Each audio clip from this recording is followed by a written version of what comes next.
بسم الله الرحمن الرحيم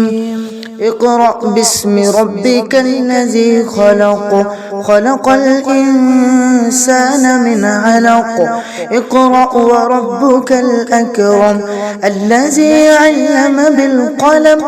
علم الإنسان ما لم يعلم كلا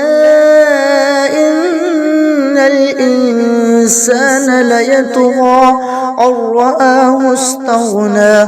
إن إلى ربك الرجعى أرأيت الذي ينهى عبدا إذا صلى أرأيت إن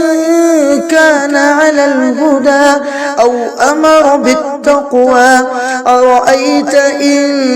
كذب وتولى ألم يعلم بأن الله يرى كلا لئن لم ينته لنسفعا